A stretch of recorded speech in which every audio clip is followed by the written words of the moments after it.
No me gustaban los hospitales, pero creí que uno me salvaría. Fue en 2017, en un hospital público al oriente de Monterrey. Llegué una tarde de agosto, arrastrando el brazo izquierdo después de que una camioneta me aventara contra una banqueta. Nada roto según la radiografía, pero el dolor no me dejaba respirar. Me colocaron un suero, una bata que olía a cloro y guardé el teléfono bajo la almohada como si fuera un amuleto. La habitación 5B tenía 2 camas, en la otra, un hombre mayor respiraba por la boca y cada exhalación sonaba como si lijara madera por dentro. La luz del plafón vibraba con un zumbido constante, al mismo ritmo del oxímetro. Pensé que aquello se volvería normal si me obligaba a mirarlo el tiempo suficiente. Mi madre no pudo quedarse. Las visitas terminaban a las 9 y la enfermera de turno nocturno, una mujer menuda con un broche en forma de luna, me sonrió como se sonríe a los niños que despiertan gritando de una pesadilla. Me dijo que intentara dormir, que los analgésicos iban a hacer efecto, que la madrugada era larga pero pasaba rápido si uno cerraba los ojos. Me aferré a esa promesa con la mano buena. A medianoche, el oxímetro de mi vecino comenzó a emitir un pitido irregular. Un residente entró sin levantar la vista del expediente y ajustó el flujo de oxígeno. Dijo algo por lo bajo que no quise entender. Afuera corrían camillas. Una voz gritó código desde el pasillo y el pasillo contestó con otras voces. Yo miré el techo. 2 manchas de humedad se tocaban como si fueran mapas a punto de encajar. Cerré los ojos y respiré por la nariz para evitar el sabor metálico que de pronto se pegó a mi lengua. No dormí. A la 1:30, el hombre mayor dejó de lijar. No hubo drama, solo una pausa larga, un silencio que parecía llenar la habitación como un gas invisible. Apagaron su monitor. Le cubrieron la cara con una sábana. La luz dejó de vibrar. Noté entonces que el zumbido del plafón no era el único sonido. Había un canto delgado, casi un silbido, que venía de más abajo, del piso o de las tripas del edificio. Quise pensar que eran tuberías. La enfermera de la luna entró de nuevo. Llevaba un vaso de agua y lo colocó en la mesita. Me observó como si yo fuera la fuente de un ruido molesto. No me preguntó cómo estaba. Me acomodó el suero y, antes de irse, dejó caer una frase que no sonó a consuelo. Va a mejorar, si usted se deja ayudar. Parecía algo aprendido, algo que se dice por decir. Cerró la puerta sin hacer ruido y quedé a solas con el bulto que había sido un hombre. Fue entonces cuando vi al capellán por primera vez. No llevaba sotana ni alzacuello. Llevaba una bata de médico con el escudo del hospital y un gafete plastificado. Su cabello tenía rayas blancas sobre negro, como si el tiempo le hubiera pasado un peine de ceniza. No tocó la puerta. La cruzó como quien entra a su propia casa. Se inclinó sobre el cuerpo cubierto y posó la palma sobre la sábana, a la altura del esternón. Murmuró algo que no alcancé a oír y, sin mirarme, me habló como si hubiera estado conmigo desde la tarde. A veces no duele tanto si uno decide a quien agradecerle la tregua. No supe qué responder. El brazo me latía. Él levantó la mano del muerto y la colocó sobre el pecho, por encima de la sábana. Con los dedos libres, me señaló. Dijo que había visto mis placas, que mi articulación no estaba rota pero sí dañada, que quizá, si me dejaba ayudar, saldría sin secuelas. Dijo que todo en la vida es un trueque. Dijo que la salud es un préstamo que alguien cobra cuando se le antoja. Dijo muchas cosas que, escritas, suenan ridículas, pero en ese momento sonaron como una cuerda tirada a alguien que se ahoga. No quería escuchar. Me concentré en el vaso de agua. En el borde del vaso había una grieta translúcida, casi invisible, una línea blanca que nacía a la mitad y subía como una vena. El capellán se acercó a mi lado. Olía a alcohol y a incienso, como si hubiera pasado por 2 mundos distintos antes de entrar. Apagó la luz del plafón y dejó encendida la del baño, que alcanzaba a dibujar nuestras sombras de forma inclinada sobre el piso. Me dijo que el dolor se iría si yo aceptaba un intercambio justo. No era dinero. No era un favor. Era presencia. Eso fue lo que dijo. Presencia. Que yo le debía algo al dolor y que él podía presentarnos de forma civilizada para que nos pusiéramos de acuerdo. Me pidió que me levantara. Me negué con la cabeza, pero mis piernas obedecieron a otra persona. Tal vez a mí, tal vez a él. Salimos al pasillo. Nadie nos miró. Las puertas se abrían y cerraban solas con los vaivenes del aire acondicionado. Los monitores cantaban cada uno una melodía distinta, juntos eran un coro de grillos eléctricos. Bajamos por una escalera angosta que no estaba en el croquis que mi mente había dibujado del hospital. En cada descanso había un ventilador inmóvil en el techo, con polvo pegado a las aspas.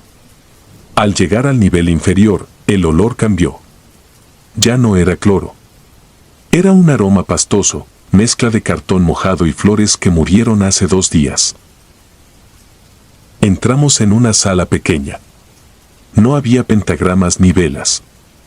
Había fichas clínicas apiladas, cajas con etiquetas de archivo muerto, una camilla sin colchón y un bote rojo para punzocortantes lleno hasta el borde. En una pared, en lugar de un crucifijo, colgaba un portallaves con llaves numeradas del 1 al 12. El capellán tomó la llave 7, la insertó en un mecanismo escondido detrás del portallaves y giró. Un chasquido abrió un panel y apareció una ventana de vidrio esmerilado que daba a otra habitación. Detrás de ese vidrio había sombras. No eran personas. Eran contornos, resecos, huesos ordenados en una mesa. Creí que era sala de anatomía. Quise creer eso. El capellán habló con la naturalidad de quien enseña una bodega. Dijo que la mayoría del personal hacía su parte sin preguntar. Que el hospital no funciona con presupuestos ni con buena voluntad, funciona con pactos. Que algunos años la cuota es sangre, otros años es silencio, ese año tocaba presencia. Que no hay brujería, hay reglas. Que él solo intermediaba. Me miró por primera vez a los ojos. Tenía los iris de un color difícil de fijar. A veces café, a veces gris. Me dijo que yo, con mi dolor y mi miedo, era una moneda perfecta. No es su alma, dijo, es su mirada. Pedía algo que no entendía. Me explicó sin cargar de religión la explicación. Que hay cosas que solo existen cuando alguien las ve y las nombra. Que hay dolores que necesitan un testigo para volverse verdad. Que ese hospital se había saturado de dolores sin nombre, dolores que vagaban por las salas como perros perdidos, tocando a cualquiera que dejara la puerta abierta. Alguien debía hacerse cargo de mirar por ellos. Unos meses. Un turno por noche. Una lista. Al terminar, el dolor de mi brazo se iría como si nunca hubiera estado. La palabra lista me atravesó. Sobre la mesa de metal había una libreta con una portada plastificada de color verde. Encima, un bolígrafo con el nombre del hospital. El capellán pasó las hojas hasta llegar a una línea vacía. Me pidió que firmara. No iba a haber sangre ni velas, solo tinta. El olor a flores muertas se hizo más espeso. Hubo un golpe sordo al fondo, como un colchón que cae. Sentí que me faltaba el aire. Firmé sin sentir los dedos. Regresamos a la habitación. El bulto de la cama vecina ya no estaba. El vaso de agua sobre mi mesa ahora estaba lleno hasta el borde, aunque nadie lo había tocado. El capellán me ajustó el cabestrillo con una destreza que no aprendió en catequesis. Me dijo que dormiría sin dolor. Me dijo que por la mañana me darían de alta. Me dijo que esa noche empezaba mi primer turno. Cumplí. Desde esa noche, y durante meses, bajé por la escalera angosta mientras las enfermeras hacían rondines arriba. En la sala del archivo muerto, detrás del vidrio esmerilado, había siempre una cama nueva, una sábana nueva, un vaso con agua y un nombre en la libreta verde. No eran pacientes muertos. Eran dolores sueltos que necesitaban volverse historia para poder irse. Yo me sentaba en una silla plegable y miraba. Los recuerdos ajenos cruzaban por la habitación con pasos que no sonaban. A veces eran imágenes como cintas viejas, una mujer que parió en un taxi frente a urgencias y a la que nadie abrió, un niño que aprendió a contar con las muescas de una baranda, un camillero que silbaba y no sabía que ese silbido era la última música para muchos. Yo miraba y el agua del vaso bajaba. Al final, cuando la línea en la libreta se llenaba, el aire recuperaba el olor a cloro. Cerraba la ventana y subía a mi cama para intentar un par de horas de sueño. El dolor del brazo se fue, tal como prometió. Mi firma quedó en la libreta verde entre decenas de otras firmas sin apellidos. A la tercera semana comencé a ver al capellán en los pasillos como se ve un reloj de pared.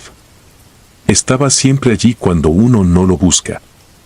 A veces lo veía en otras salas, con otros como yo, entregando bolígrafos. Nadie le decía nada. Era parte del mobiliario vivo.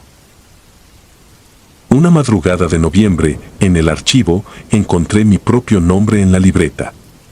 La línea decía, presencia para MR, habitación 5B, ver sin intervenir. Sentí un frío muy puntual en la nuca, como la punta de un lápiz apoyándose. La ventana se abrió sola. Del otro lado no había cama, ni sábana, ni vaso. Había un corredor de hospital idéntico a cualquier corredor de hospital, pero vacío. El zócalo verde, las placas de no fumar, el brillo amortiguado de los pisos. Al fondo, el plafón vibraba con un zumbido exacto. Reconocí la mancha de humedad con forma de mapa incompleto. Reconocí el borde del vaso con la grieta de vena. Comprendí que lo que había mirado todas esas noches, lo que había ayudado a marcharse, había aprendido mi forma, mi olor, mi manera de contar. Para irse necesitaba que yo también me volviera dolor, aunque fuera un rato. Me quedé ahí, de pie, mirando mi propio pasillo espejo hasta que el agua del vaso, en la mesa de mi lado, comenzó a temblar. No había viento. No había pasos. Solo el temblor del agua anunciando algo que venía. El capellán apareció detrás de mí y posó una mano en mi hombro. No apretó. No consoló. Dijo, con voz de fiscal que dicta una sentencia, esto es lo último. Miré hasta que vi, del lado del vidrio, a mi madre acercándose a una cama que no tenía cuerpo, solo la forma de un cuerpo hundiendo la sábana. Miré hasta que el bolígrafo en mi mano dejó de escribir. Miré hasta que mi nombre en la libreta se completó sin que yo moviera la muñeca. Cuando levanté la vista, el vidrio era vidrio normal y del otro lado solo había cajas y polvo. A la mañana siguiente me dieron de alta. Firmé papeles oficiales con tinta negra y nadie mencionó la libreta verde. El capellán no se despidió. Afuera, el aire olía a gasolina y a pan dulce. Caminé hasta la parada del camión con el brazo leve, casi ajeno, como si fuera prestado. Creí que todo terminaría al cruzar la puerta giratoria. No fue así. Ahora trabajo en el área de archivo clínico. No lo estudié. No lo busqué. El hospital tiene maneras de retener a quienes ya conocen sus sótanos. Cada tanto, una enfermera deja un vaso de agua en mi escritorio y yo sé que esa noche me tocará bajar. Ya no me pregunto si es brujería o protocolo.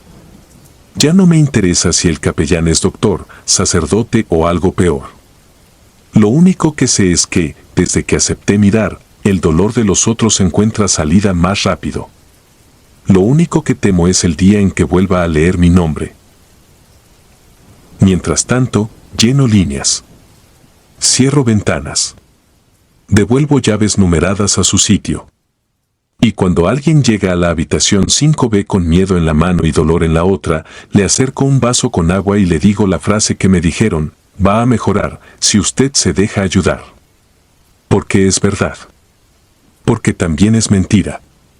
Porque en este hospital el alivio siempre termina costando la mirada de alguien. Esta vez, quizá, la tuya.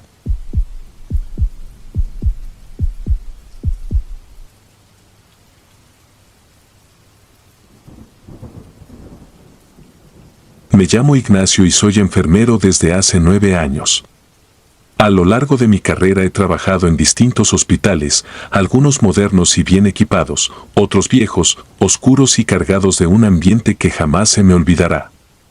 Pero nada de lo que viví en esos lugares se compara con lo que me ocurrió en el 2016, cuando me asignaron a un hospital público en Filadelfia, un edificio enorme y deteriorado que llevaba más de medio siglo en pie. Recuerdo perfectamente la primera vez que lo vi. Sus muros grises parecían húmedos todo el tiempo y el olor a desinfectante se mezclaba con un tufo a moho que nunca desaparecía. A simple vista no tenía nada de especial, era un hospital común y corriente. Sin embargo, desde el primer día sentí que algo en su interior me vigilaba. Me habían advertido que los turnos de noche eran pesados. Lo que no me dijeron fue que también eran diferentes. Durante mis primeros días, todo parecía normal, pacientes graves en urgencias, doctores de mal humor, el ir y venir de camillas. Pero poco a poco comencé a notar cosas que me incomodaban. Había un elevador en particular que siempre me ponía nervioso. Estaba al final del pasillo principal y era el único que conectaba con todos los pisos del edificio. En la placa metálica de los botones estaba marcado hasta el 7º nivel, pero el jefe de área me explicó que ese piso estaba clausurado desde hacía décadas. Según él, arriba no había nada más que escombros, instalaciones inservibles y paredes llenas de grietas. Me dijo que ni siquiera intentara subir, que no había necesidad. No insistí, pero algo en su manera de decirlo me hizo sospechar. No era solo una recomendación, sonaba a advertencia. La primera noche que me tocó guardia completa estaba cansado, pero atento.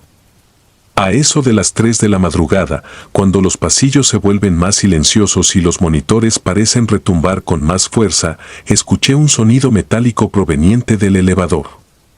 Pensé que alguien había bajado de algún piso, pero al revisar, no vi a nadie.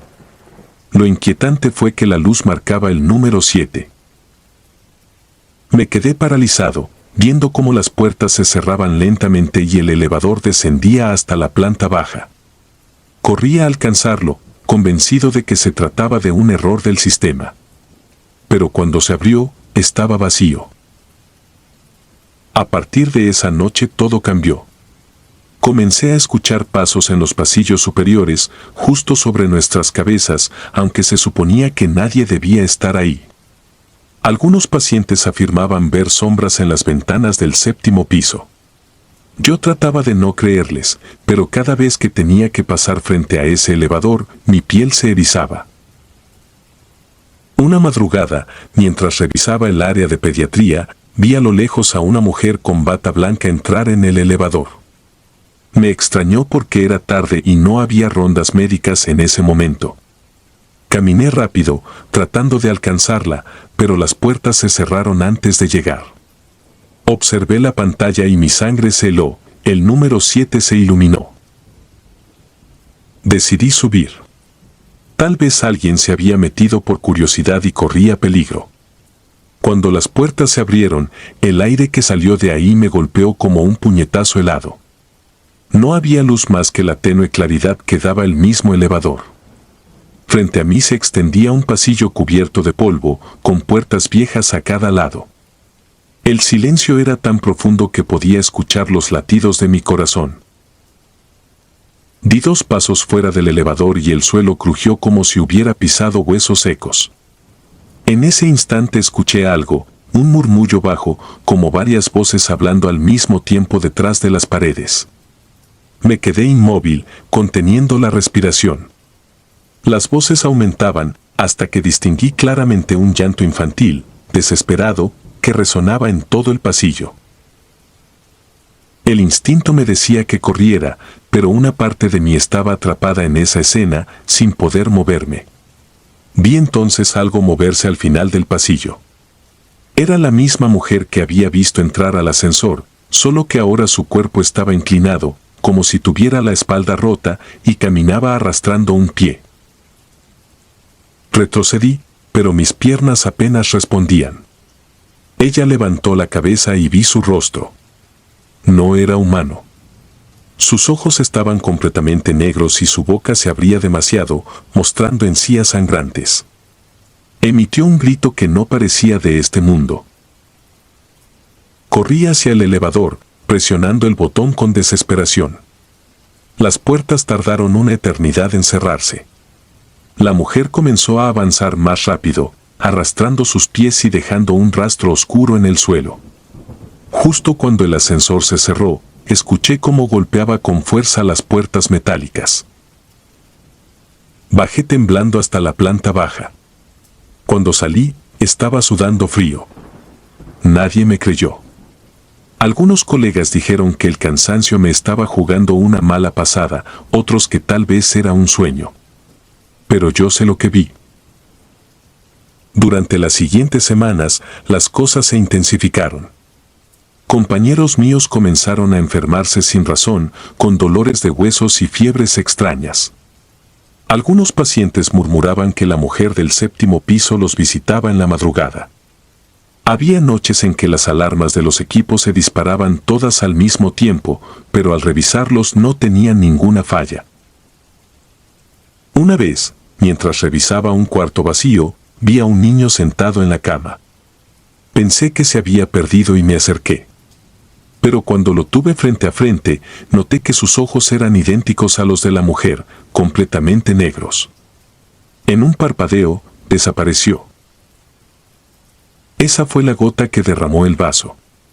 Pedí mi transferencia de inmediato. No podía soportar una noche más en ese lugar. Al despedirme, uno de los médicos más viejos me tomó del brazo y me dijo en voz baja: «Hiciste lo correcto. Ese piso nunca debió abrirse». Nunca supe a qué se refería exactamente. Investigando después, descubrí que en los años 70 ese hospital había tenido una unidad psiquiátrica en el 7º piso. Hubo denuncias de abusos, muertes inexplicables y hasta experimentos ilegales con pacientes. El escándalo se apagó rápido, pero al poco tiempo clausuraron esa área para siempre. Yo no sé si lo que vi eran almas atrapadas, demonios o una mezcla de ambas cosas. Solo sé que cada vez que paso frente a un elevador y veo que marca un piso que supuestamente no existe, siento un escalofrío que me recuerda que hay lugares donde el tiempo no pasa, donde el dolor queda suspendido y donde los muertos siguen caminando.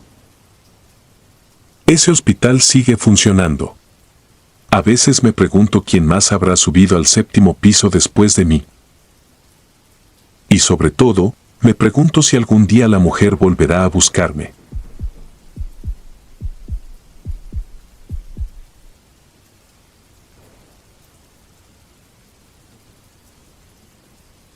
Me gradué como trabajador social en 2014 y, como muchos, entré al hospital por necesidad antes que por vocación. Era el Hospital General Dr. Hidalgo de una ciudad que prefiero no nombrar, un edificio antiguo con 3 remodelaciones superpuestas como parches torcidos. Las noches olían a povidón ayodada, café recalentado y aire acondicionado mal calibrado que hacía temblar a los familiares envueltos en cobijas. Ahí, en el 4º piso, terminé aprendiendo que el miedo no grita, espera. Mi hermana menor llevaba meses con una insuficiencia autoinmune que la iba apagando por dentro. Cuando por fin se complicó, la ingresaron en la 417B, frente a la estación de enfermería. Yo me ofrecía quedarme a cuidarla por las noches. Tenía acceso como personal y no me costaba firmar mi entrada, acompañarla, llenar formularios, pelear por una receta, vigilar que la bomba de infusión no se trabara. La primera madrugada, la luz fría del pasillo parecía congelar hasta los nombres en los gafetes. El monitor de al lado marcaba una saturación que subía y bajaba como marea, 95, 93, 96. Cada pitido se me clavaba detrás de los ojos. Aprendí rápido los ritmos de ese piso. Las enfermeras imprimían sus rutas en silencio, los camilleros quedaban atrapados esperando elevadores que se detenían donde querían y el guardia bostezaba con la mirada fija en un televisor que nunca cambiaba de canal. A las 3 de la mañana, la máquina de refrescos escupía latas sin que nadie le metiera monedas. A las 4, en la esquina del pasillo, el dispensador de gel gritaba solo, como si alguien invisible hubiera puesto la mano. Las historias, por supuesto, rodaban con facilidad. Yo evitaba escucharlas por salud mental, pero inevitablemente se colaban, que una enfermera fallecida en obstetricia se aparecía a arrullar a los niños, que había una voz que llamaba por el apellido a pacientes que a la mañana siguiente no despertaban, que ciertas puertas se abrían o cerraban de manera selectiva, según la lista negra de alguien que no se iba. La tercera noche, mi hermana amaneció mejor. Sonrió, me pidió que no me durmiera sentado. Hicimos chistes tontos. Yo fingí normalidad. Cerca de las 2, salí a imprimir unas indicaciones en la estación. La computadora tardaba 6 minutos en abrir cualquier ventana. Mientras esperaba, escuché a mi espalda la respiración de alguien y el roce de tela. La enfermera de guardia estaba más lejos, acomodando un carro rojo. Acento antiguo en los pasos, como si el peso no tocara del todo el piso. Miré de reojo y vi la sombra de una cofia que ya nadie usa, recortada en la pared como si detrás de mí hubiera un foco que no existía. No volteé. Me forcé a terminar el trámite, regresé con mi carpeta y seguí. En la habitación 415, un niño lloraba quedito. Lo calmaba un murmullo que no era de su madre.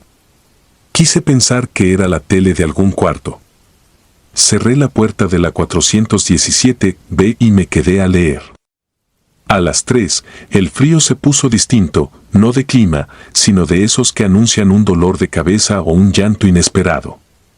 Mi hermana dormía, su respiración pareja. El monitor marcaba 97. El pasillo parecía más largo de lo normal y al fondo, sobre el ventanal, el reflejo de la estación se movió sin que adentro hubiera nadie de pie. Había prometido no salir, pero el café de la sala de familiares me llamaba. Crucé, pasé junto al 419, escuché el chasquido de un dispensador.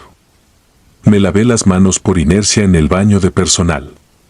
Mientras me la secaba, sonó el timbre de emergencia de la 415. Ninguna auxiliar respondió. Salí con prisa. La puerta del baño no cedió. Ni tirando con el cuerpo.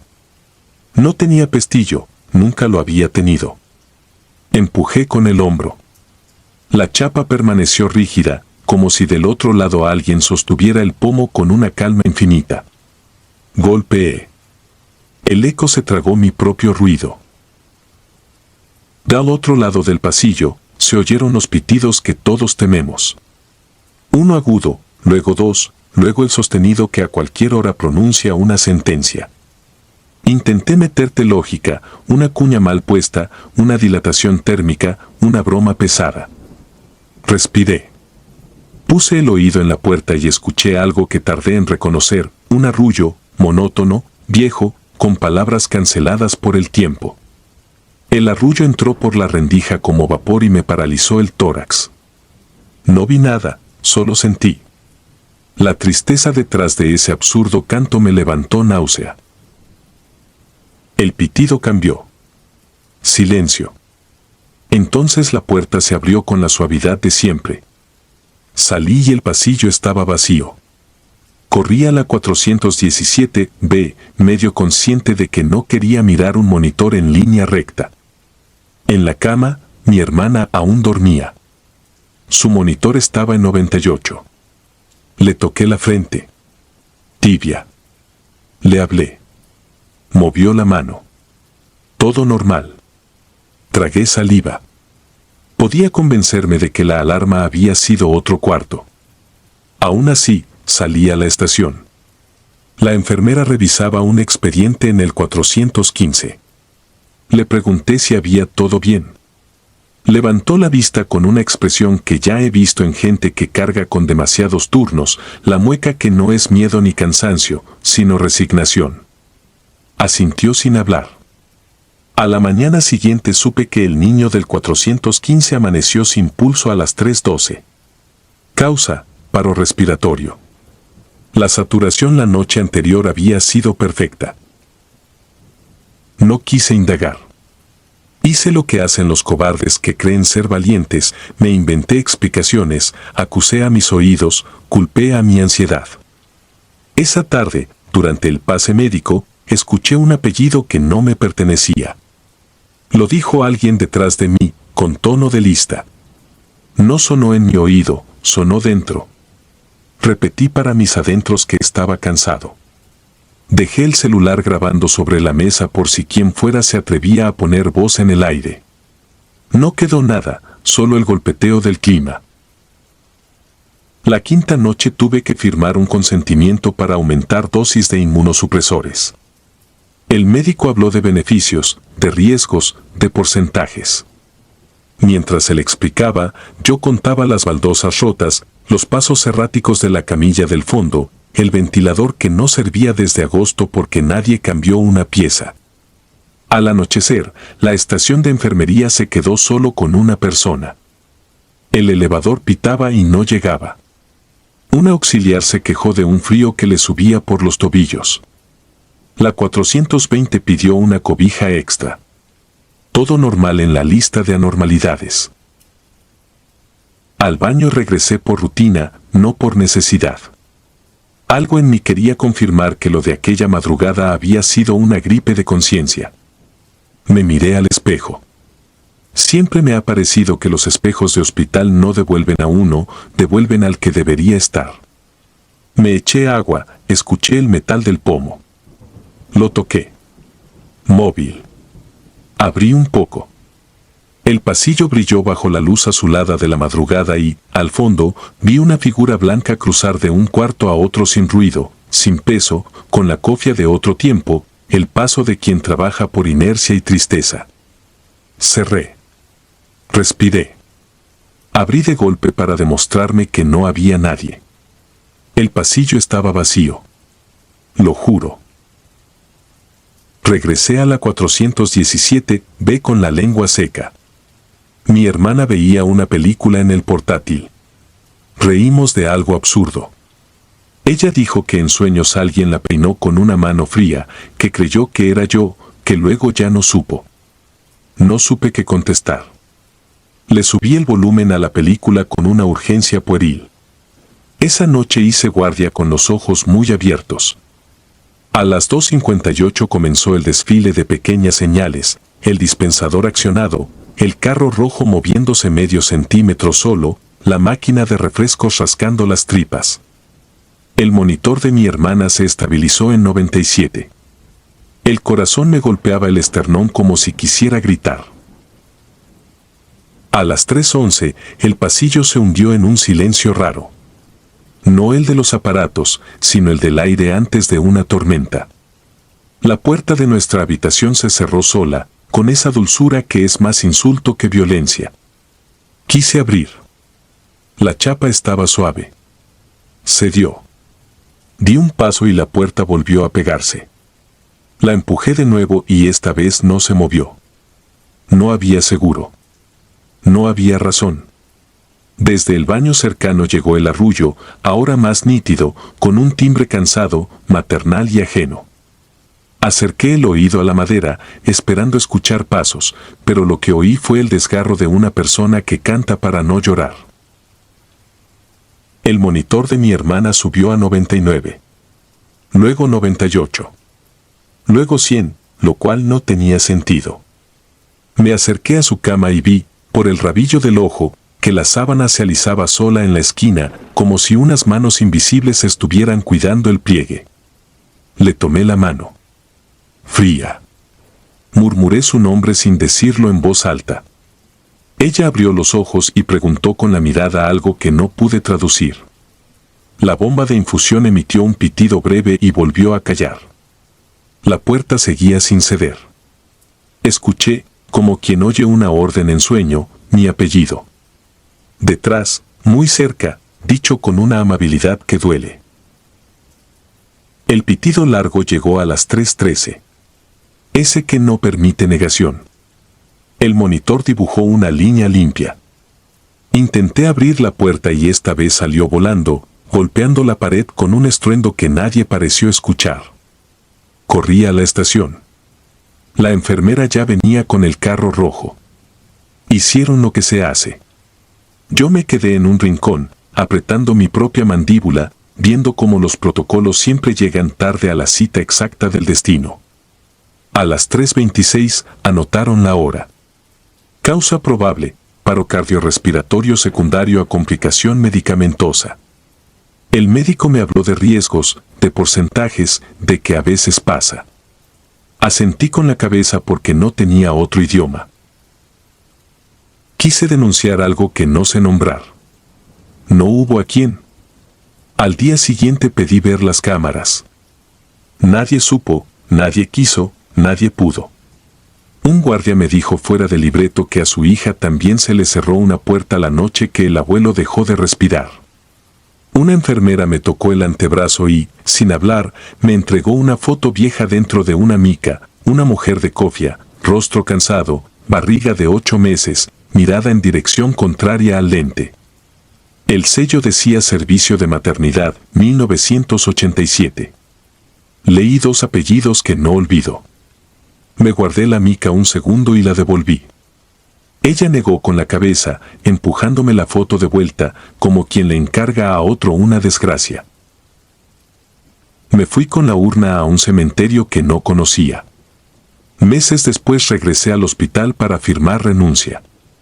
Podría contar que fue el dolor, o el coraje, o la falta de dinero, pero fue otra cosa, la certeza de que en ese piso alguien cumple un turno que no termina y, de tanto cumplirlo, decide a quién cerrar y a quién dejar ir.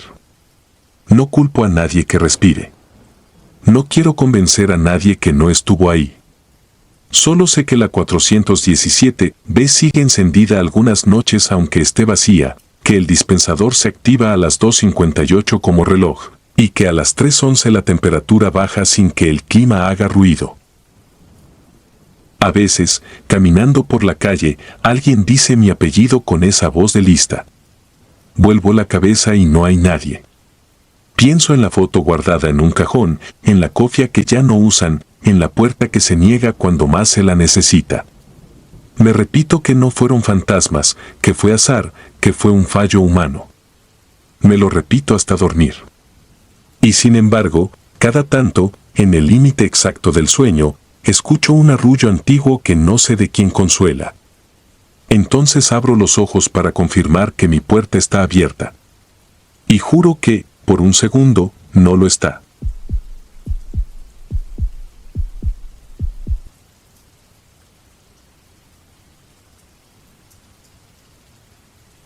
Entré a trabajar en el Hospital General San Miguel en 2012, recién egresado, con la bata todavía tiesa por el almidón y las manos temblando no por la cafeína sino por la idea de que, a partir de ese día, lo que hiciera o dejara de hacer podía empujar a alguien hacia un lado u otro de la vida. Me asignaron piso de medicina interna, segundo turno al principio, y después, como a todos, me tocó cubrir noches.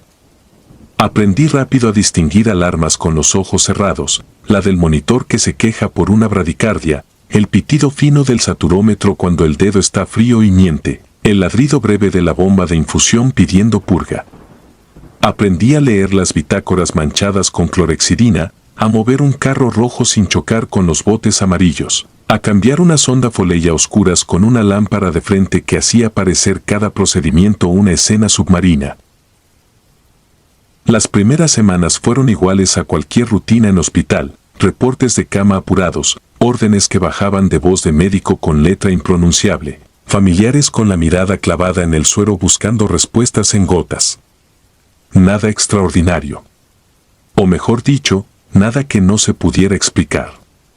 Hasta que empecé a escuchar el altavoz de la madrugada llamando nombres que no estaban en el rol, citando exámenes que nadie había pedido, convocando una visita inexistente. Al principio supuse fallas del sistema, interferencias viejas. En un edificio con décadas encima, el cableado siempre guarda su propio calendario. La primera noche que lo noté con claridad fue un martes. Eran las 3:33, lo vi en el reloj digital del puesto de enfermería justo cuando apagaba la plancha para alisar sábanas. La voz del altavoz, granulada, convocó, visita de guardia, pase a camas pares.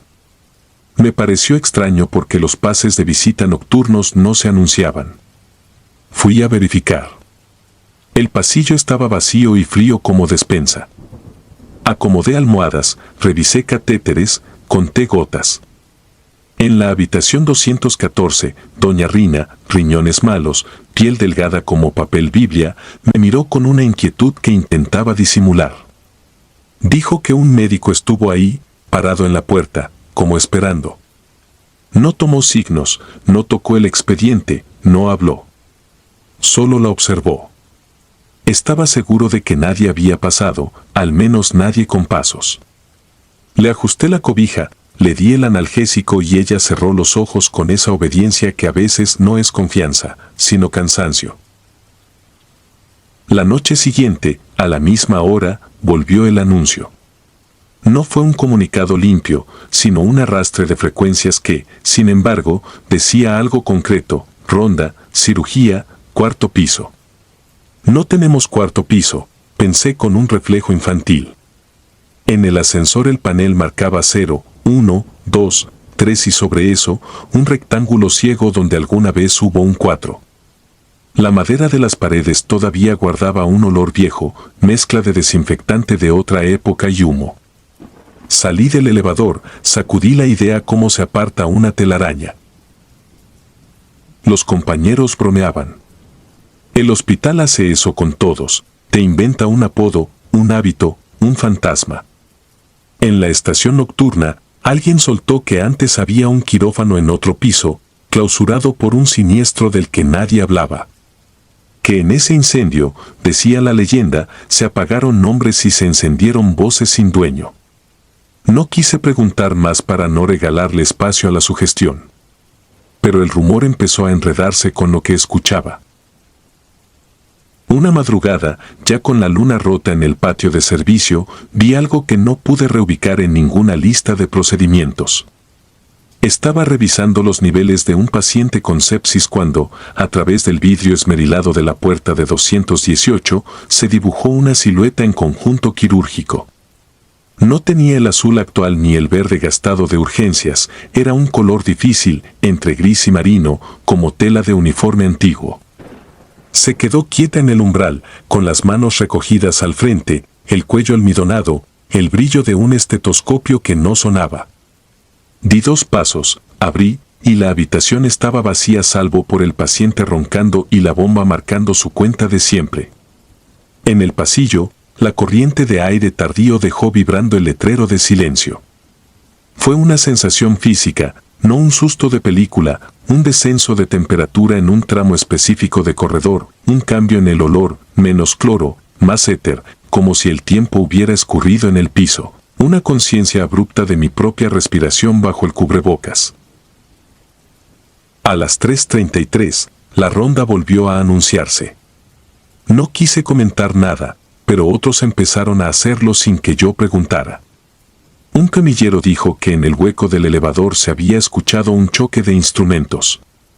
Una interna aseguró que un expediente se movió solo 3 sillas a la derecha. La jefa de piso se rió, dijo que el insomnio se nos estaba trepando a la cabeza. Nadie lo tomaba en serio a la luz del día, nadie quería hablarlo con la luz apagada. Con el tiempo, la ronda se volvió parte del paisaje. Como una grieta que uno empapela, ahí estaba. Había noches en que el altavoz no decía nada y uno dormía con el ruido doméstico de los monitores, había otras en que murmuraba palabras sueltas, apellidos que no figuraban en listas actuales, procedimientos que ya no se usaban, nombres de anestésicos retirados. Empecé a tomar notas mentales. Una vez, la voz dijo Valdivia, valoración preoperatoria. Nadie en el staff se llamaba Valdivia. Revisé cuadros de honor olvidados en los pasillos. En una fotografía amarilla, abajo a la derecha, aparecía Dr. Valdivia, jefe de Sala C, 1987. Sala C no existía en ningún plano que yo conociera. El episodio que me quebró la idea de accidente eléctrico ocurrió una guardia de viernes. Teníamos el hospital lleno y la ciudad parecía haber decidido enfermarse al mismo tiempo. A esa hora de lodo donde despierta el miedo y se agota el café, la 214, doña Rina, comenzó con una disnea que no respondía a lo habitual. Llamé al médico, preparé fármacos, ajusté la mascarilla de reservorio. La saturación bajaba como plomo. La voz del altavoz susurró su insistencia, ronda. Valdivia, quirófano. Nadie me lo dijo, pero supe que me estaban invitando a un lugar que ninguno de mis pies había pisado. Los monitores de los cuartos vecinos, uno por uno, parpadearon como si un corte muy delgado les hubiera pasado por encima. Fui por el carro rojo. En el corredor, la luz se atenuó sin apagarse, como cuando una nube gruesa se cruza por el sol. El elevador se abrió antes de que yo presionara el botón. El panel mostró el rectángulo ciego iluminado por un segundo, un 4 que no existía volvió a existir. Entré. No recuerdo haber decidido nada, solo estar ahí dentro y sentir que el elevador subía a un piso que no cabía en el edificio. Cuando se abrieron las puertas, no había una planta como las demás. Delante de mí, un pasillo corto con paredes encaladas y un vidrio de observación rajado en diagonal. Sobre una mesa de acero brillante, alineadas como herramientas de relojero, había pinzas hemostáticas y separadores que no se usaban desde antes de mi tiempo. La atmósfera tenía la densidad de una sala donde se apagó un fuego hace mucho, sin humo, pero con su memoria. A la izquierda, un letrero torcido, Sala C. Detrás del vidrio, un quirófano vacío con domos redondos, un reloj detenido en las 3:33 y, en el fondo, de pie, la figura con el uniforme antiguo. Ni me miró ni se movió, era presencia, no gesto. Tuve la certeza absurda de que esperaba gente que ya no llegaría. Y al mismo tiempo, entendí que abajo, en la 214, la vida se nos iba. El elevador se cerró solo. Bajé con el pulso en la garganta. Cuando llegué, la 214 estaba en pausa, ni se había ido del todo ni había regresado. Hicimos lo que se hace, compresiones, adrenalina, orden en el caos. Durante un instante breve, vi el umbral de la habitación lleno de un brillo que no venía de mis lámparas. No era luz clara ni sombra completa, una transparencia densa, como si el aire hubiese tomado forma. Doña Rina volvió con una respiración áspera que, sin embargo, era suya. El monitor se pobló de líneas con sentido. Nadie preguntó por qué yo estaba en sudor frío.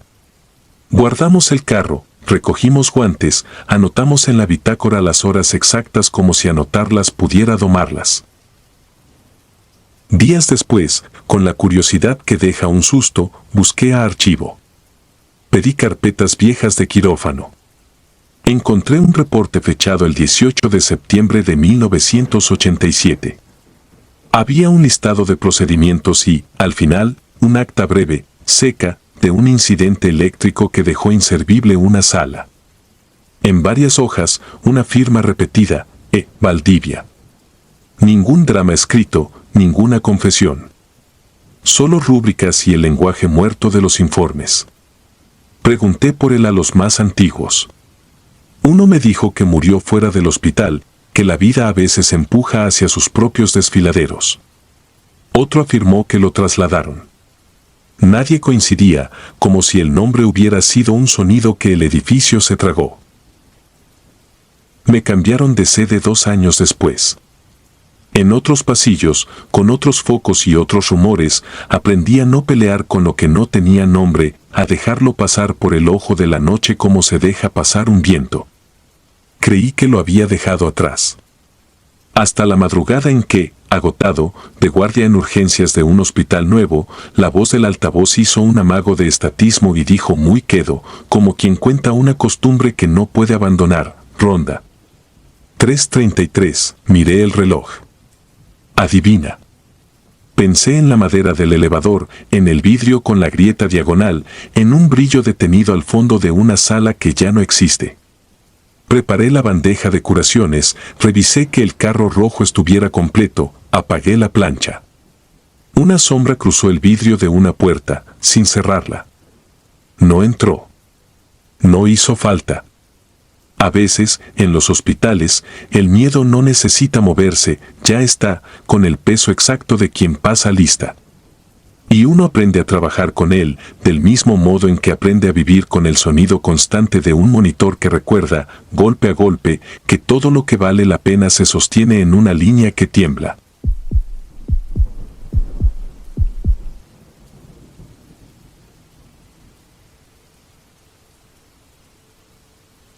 Me llamo Daniela y lo que voy a contar pasó en 2018, en un hospital público de Monterrey al que entré por una peritonitis que me complicó más de la cuenta.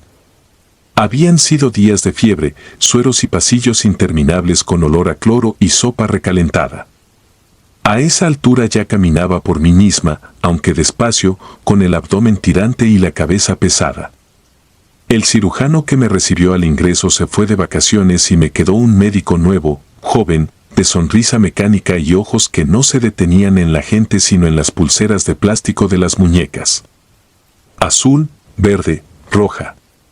Yo llevaba una blanca.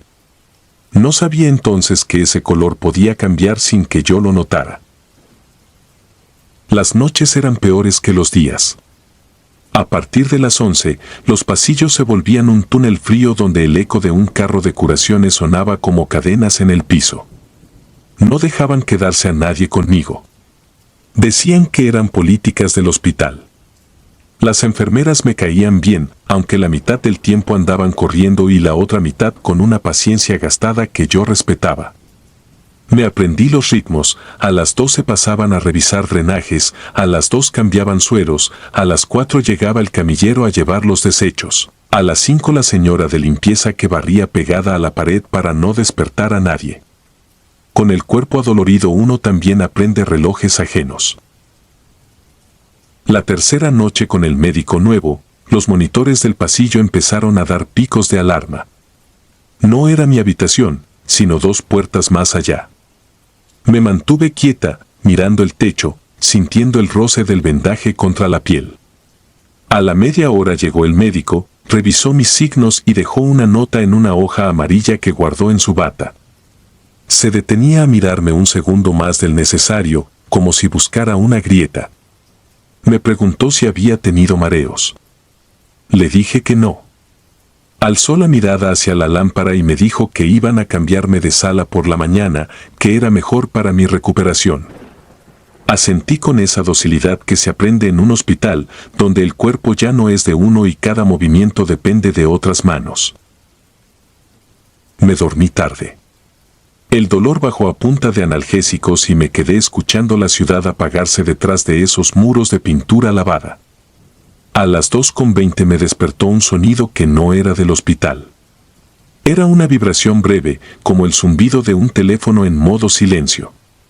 Venía de la camilla de al lado, que supuestamente estaba vacía. Me incorporé lo que pude, aparté la cortina. Sobre la almohada había una pulsera roja con mi nombre mal escrito. No era mía. Yo llevaba la blanca, sellada con la grapa de plástico desde el ingreso. La roja tenía una palabra impresa: nefro. En ese momento no supe leer la advertencia. Guardé esa pulsera entre la sábana y el colchón y volví a mi cama, pero el sueño ya no vino. A las 3 en punto, se fue la luz. No fue cortesía de generador. Fue un apagón que dejó al hospital en un susurro de baterías y sombras. En el pasillo se escucharon pasos. Una linterna cortó el marco de la puerta. Alguien la empujó con el pie. No vi la cara. Un murmullo ordenó que nos quedáramos quietas. Nadie contestó. La linterna siguió de largo. El generador arrancó a los 5 minutos con un rugido tímido. Un parpadeo regresó a la lámpara de la habitación. Al abrir los ojos encontré un detalle más, ya no tenía puesta la pulsera blanca. En su lugar había una verde. Traslado, pensé. O eso quise pensar. Me ardió la muñeca, como si la piel hubiera reconocido primero que yo el error. Busqué la roja donde la había escondido. Seguía ahí. Verde en la muñeca, roja en la almohada, blanca desaparecida. 3 destinos en un cuerpo que todavía no terminaba de ser mío. A las 3:20 entró el médico nuevo. Traía otra linterna y una sonrisa suave que no tocaba los ojos. Dijo que me transferirían a observación porque esto es de control. No habló de mi pulsera. No miró mi drenaje. Me pidió que respirara hondo y que confiara. Tiró de mi cama con un movimiento seguro. La rueda chirrió, aceptando obedecer. El pasillo olía a desinfectante y a café viejo. Giramos a la derecha, hacia el ascensor de servicio. Vi puertas cerradas con candado y etiquetas que nadie se detiene a leer. Oyes tu propia respiración metida bajo la sábana, el trayecto dibujado por fluorescentes que desafinan el color de la piel. Al pasar frente a la estación de enfermería, la pantalla del monitor marcó error. El médico no detuvo el paso. En el ascensor no cabía el silencio. Detrás de la linterna escuché metal contra metal, 2 voces bajas, un carrito que no podía ser de curaciones porque traía bolsas negras con cinta plateada. Borré esa imagen. Me dije que eran residuos hospitalarios. Nadie quiere creer otra cosa a esa hora. Me dejó en una sala sin nombre, una especie de depósito con una camilla, sin ventana, con una lámpara que parpadeaba. Dijo que era provisional. Cerró por fuera. El seguro sonó como un candado pequeño que se ríe de tu fuerza. El aire era denso, frío de cámara. Me toqué la muñeca para comprar tiempo. La pulsera verde tenía, al reverso, un código, CN17. No quería mirar la bolsa azul bajo la camilla. Lo hice igual. Dentro, anudada con torpeza, había una bata de enfermera manchada. Solo sangre seca, me repetí. Nada más. El miedo racional es un animal que respira lento. Te pide inventario de lo que tienes. Tenía una bata, una vía canalizada, un drenaje bien suturado, una cinta adhesiva, una bolsa azul, una pulsera roja escondida y la verde que me habían puesto. Tenía, además, un dolor soportable y la certeza de que nadie sabía dónde estaba. Mi madre había prometido volver a primera hora con pan dulce y un jugo de manzana. No la dejarían entrar antes de las 7. Eran las 3:40. Supe que no iba a dormir, así que conté los segundos entre parpadeos de la lámpara hasta que perdí la cuenta.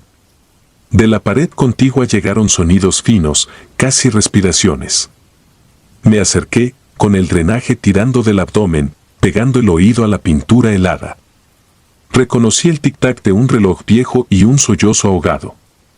No era de bebé ni de hombre. Era de mujer. Pensé en gritar, pero un recuerdo ajeno me cerró la garganta. Gritar solo enseña el camino. Lo había leído en algún lado y no quise comprobarlo.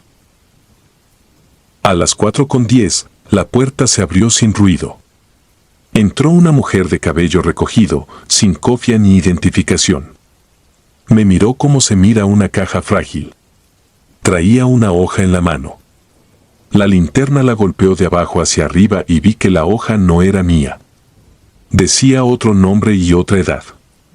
Hizo una marca con plumón sobre el código de mi pulsera.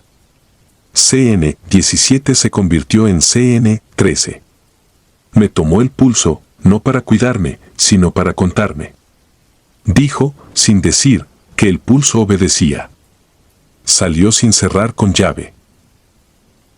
La pared devolvió ahora respiraciones más cerca. El reloj detrás del muro volvió a marcar segundos con precisión cruel. El miedo se volvió funcional. Arranqué la pulsera verde con los dientes. Me costó 2 intentos y un ardor que me subió hasta el codo. Me puse la roja. No sabía si cambiaba algo, pero llevaba mi nombre. Me parecía un ancla en medio de la noche. Seguí el cable de la lámpara hasta el techo. No podía trepar. Seguí la línea de la pared con los dedos hasta encontrar una rendija junto al zócalo. El olor era más fuerte ahí, mezcla de cloro y residuos. Metí la mano con cuidado. Toqué metal. Era un tubo que vibraba apenas. Lo jalé.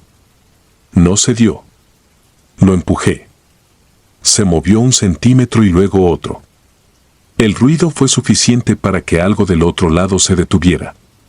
Una respiración dejó de llorar y empezó a contar conmigo el esfuerzo. A las 4:30 escuché pasos. Rápidos, decididos. La puerta se destrabó. Entró alguien con una sudadera gris y un gorro apretado hasta las cejas. Era el chico que había visto en la sala de espera 2 tardes seguidas, el que siempre preguntaba por la de la cama 13. No lo relacioné hasta que lo vi apuntar su linterna al suelo, buscando la otra rendija. Dijo en voz baja, muy baja, que su hermana no aparecía en su sala desde la medianoche. Que la buscaron en baños y pasillos y que un camillero con ojos cansados, harto de tragarse cosas, le dijo 3 palabras: código negro, sótano. No tuve tiempo de preguntar nada. Forzó la cerradura con una barra corta que llevaba envuelta en tela. 10 golpes precisos. 2 minutos y la puerta cedió. Afuera, un corredor más estrecho, al final una reja y detrás de la reja una escalera que subía a un punto sin letrero. Dijo que la hermana estaba en la habitación de al lado, que no podía abrirla solo. Le pasé la barra. Dio 12 golpes más y la otra puerta se abrió como una boca que exhala. Salió una muchacha pálida, en calcetas, con el cabello pegado al cráneo por el sudor. Tenía la pulsera blanca arrancada y una marca morada en la muñeca. La abracé sin pensar, no para consolarla, sino para comprobar que estaba viva. No buscamos héroes. Buscamos salidas. Llegamos a la reja. El chico sacó de su bolsillo una llave pequeña y un miedo viejo. La llave tembló en el candado, pero encajó. Apertura torpe, metal contra metal, un chirrido que me pareció un aullido. Subimos la escalera. Arriba, el pasillo principal parecía otro planeta, con sus televisores encendidos y su olor a gel antibacterial. Caminamos pegados a la pared, con la cabeza baja, como si el peligro fuera un halcón. En la estación de enfermería había una mujer mayor, de trenzas apretadas y ojos que habían visto más de lo que querían. Nos miró nuestras muñecas, miró el sudor y el terror. Dijo que bajáramos la vista y siguiéramos derecho hasta la salida de emergencias. Que no preguntáramos nada. Que no volteáramos si escuchábamos nuestro nombre. Lo dijo sin mover los labios, como si llevara años diciendo lo mismo. Al llegar a la puerta de emergencias, los guardias discutían con un camillero por una camilla que no aparecía en los registros. Ese caos pequeño nos cubrió como una manta. Salimos al aire de la madrugada, denso de camiones de basura y pan horneándose a unas cuadras. Llamamos a la policía desde el teléfono del chico. Vinieron con su prisa de burocracia y su cansancio de casos peores. Entraron. Encontraron una sala sin nombre, 2 pulseras en el piso y una hoja con listas de iniciales. Arrestaron al médico nuevo a las 6:10, cuando llegaba con un café de máquina y un gesto estudiado de lunes. Nunca habló. No fue necesario. Había demasiadas cosas que no supo esconder. No sé si hubo fantasmas esa noche. Tal vez los hubo, pegados a las paredes, empujando puertas cuando la barra no bastaba, soplando aire cuando la respiración falla. A mí me enseñaron otra cosa, que el miedo más puro no es un susurro en el pasillo ni una sombra detrás de una cortina. Es un rostro humano que aprende a sonreír mientras decide a quién le cambia la pulsera. Desde entonces, cada vez que huelo cloro y café viejo, recuerdo las letras impresas en el plástico verde, el código torpe, el candado riéndose. Y repito en silencio una promesa sin dioses: nunca más de noche en un hospital sin ojos que me cuiden, nunca más una pulsera que no sea la mía, nunca más confiar en una sonrisa que no mira a la gente, sino a sus muñecas. Los espectros pueden helarte la sangre, robarte el sueño, susurrarte cosas que no quieres recordar. La maldad humana, en cambio, te cambia el color de la pulsera mientras sigues despierta. Y una vez que lo ves, ya no hay sutura que cierre esa herida. Si disfrutas de los relatos, te invitamos a apoyarnos con un like y un comentario, ya que eso nos ayuda muchísimo. Además, si aún no estás suscrito o suscrita, te animamos a formar parte de la comunidad del terror. Muchas gracias por escucharnos y por tu apoyo.